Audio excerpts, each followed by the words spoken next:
someone enlivened by the conversation of the woman about wanting the sign of the universe of a fox and then finding one, doesn't have any idea where it came from, standing right on the roof of her house. Extraordinary response, quick and fast from the universe.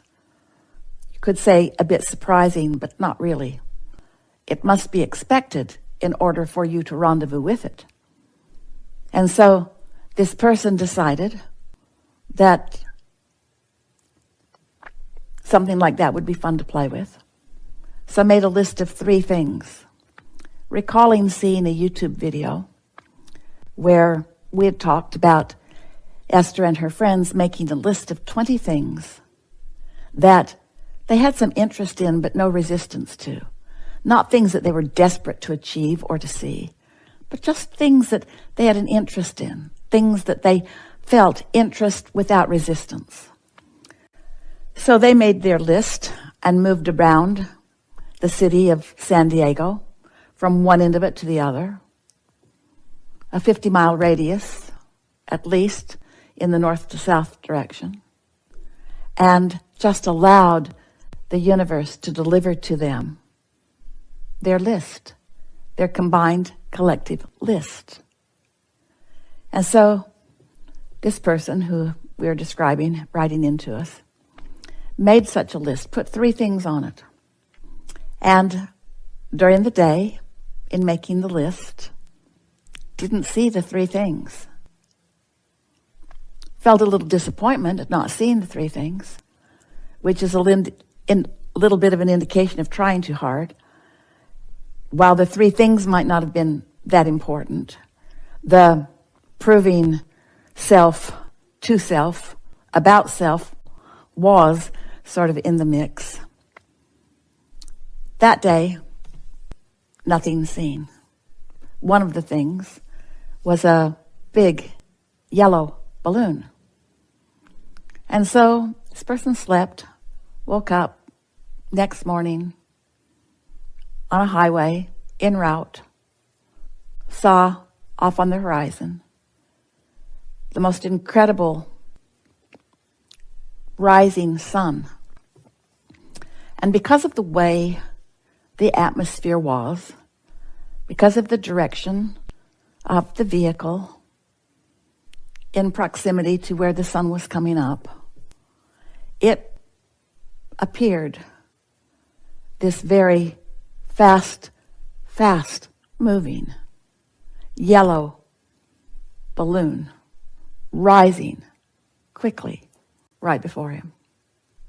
Now, the reason that we're taking so much time on the telling of this watching for a sign and the emotional attitude in finding the expectation that's just right is because it's easy for you humans, we love you so much,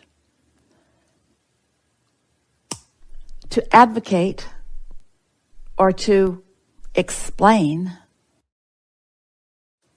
against yourself with statements such as, well, duh, the sun comes up every morning, so how hard is that? That's not a very good sign. Or someone choosing a butterfly or a hummingbird or even a fox. They're everywhere. Or where they are.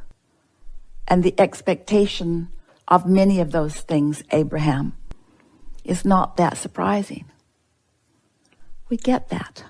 But do not argue for your limitations. Instead, hear us when we say, everything is around you all the time. There are signs everywhere to support your desires. There is money ready for you to receive it. There's a lover right around every corner. There are answers to every question and solutions to every problem, and they are raining down around you. But you don't always expect that. And so this unique rendezvousing with that sun that looked like that morning, never talk yourself out of understanding that that was a deal that you made with your inner being, and that you kept your partnership in the deal by being in a receptive mode. One day, Jerry and Esther were driving. Esther was driving, traveling in the monster bus. Esther called it a monster bus because it was a monster of a thing. So blissful and fun and pleasant. And they're driving through St. Louis. And when Esther realized what city they were approaching, she got all excited and she said to Jerry, "This is where that magnificent arch is. I'm so excited to see that." And Jerry said, "Honey, we're not on that road that's going to take us down past that part of the city. We aren't on the road to see the arch. We can go, though," he said. "We can detour, and we can do it if you really care about seeing it." And Esther said, "It's all right," because they had timed their route. Didn't want to be in the dark before they were parking the monster bus at the other end. And Esther said, "It's all right. I'll just see it in my mind's eye, and we can plan to go see it next time we come this way." And so she drove the outer loop of the city and hooked up with her next highway. And all of a sudden, she looked up and saw a rainbow. A rainbow that was not shaped like rainbows are supposed to be shaped. Because of its proximity and its angle, it looked like that very small arch, that arch with the kink right at the top, not like a rainbow arch, but like the arch that Esther wanted to see. And then she heard us say to her, "We can do arches." Now that's a very explicit experience from the point of view of someone often in alignment. Not always in alignment, often in alignment. But the most important part of any story that we tell you about Esther like that is that she is in a place of expecting unique, personal rendezvous with things that matter to her, that even though those things are abundant on the planet, she knows that this one, in this moment in time, was uniquely offered for her personal reception. We promise you, there was not another person in the vicinity of that rainbow that saw it as Esther saw it.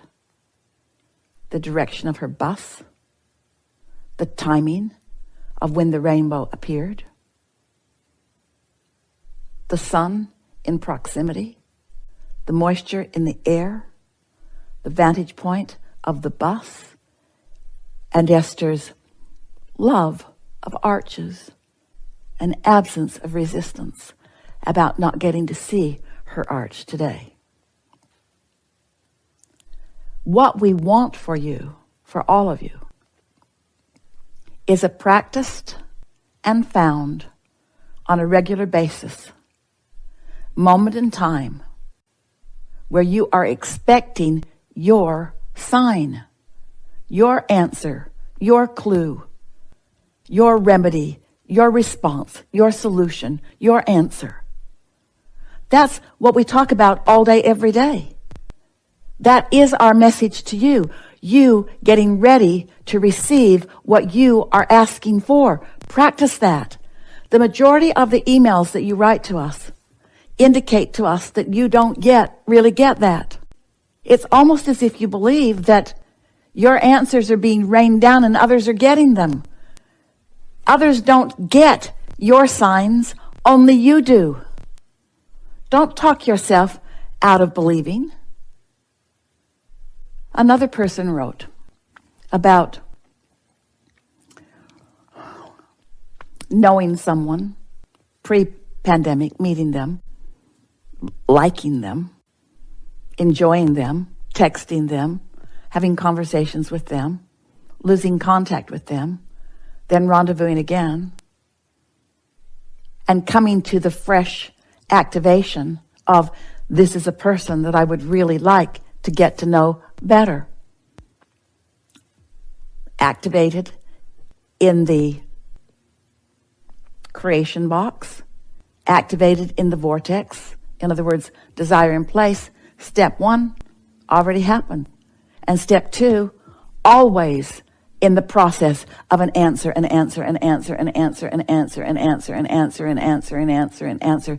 Here's your answer, here's your answer, here's your answer, here's your answer, here's your answer. Where are you on your path of least resistance? Down there on the lower half of the scale where you've got so much resistance that you're not following this clue or following this clue? So this person is traveling in another city, checks into a hotel, and as they're walking into their room, look down the hallway, and guess who is checking into the room 2 doors down? That person. Pretty good sign, don't you think? And then waiting to see what else happens. So here the universe has delivered to you within 2 doors of where you are something that you've been asking for. And yet there is still a reluctance to let it in, even though it's that vivid and that close and that obvious in your experience. Doesn't that speak to a high level of not letting in what I'm asking for? And we're asking you, for what reason? Why are you not letting in what's nearly knocking on your door? This person even went on to say that there were other people that were traveling in the same group that were recognized, and that person actually put a key in her door accidentally. In other words, if you're not aware, if you haven't established a relationship, if you haven't come to these decisions, awarenesses and decisions, all right, I'm asking and it's been given, and there's a path of least resistance, and I can figure out how to follow it. And I can watch for and feel for emotional manifestational and other manifestational clues along the way. And my work is to get so good at following that path that I have absence of doubt when my clue gets within 2 doors of mine. Or even someone who knows my someone is trying to get into my room accidentally. We're not making fun of you at all. We're using your magnificent written presentation to us as an opportunity to say to everyone listening in here, you're missing the clues all over the place. And it's not because they're not for you. And it's not because they're not obvious, and it's not because they're not real and that you should argue for them. Everybody gets to see the sun come up. They are your clues to what you're asking for. The only question is, where are you in the expectation vicinity? Do you feel blessed, or do you feel forgotten? I don't even dare think that this is something real for me. Why not? Why would you not think that in every moment of every day there are real clues coming from your inner being who adores you and knows what you want and where you are in proximity to it? Clue, clue, clue, clue, clue, clue, clue, clue. Look over there, look over there, look over there. Come this way, come this way, come this way. Nope. The sun comes up for everyone. Not really a yellow balloon, it's just the sun. I'm grasping at straws to try to believe that that rendezvous was for me. We really enjoyed this conversation. It's a conversation that answers the majority of what was sent in for these conversations in these 2 hours. Let's see another video.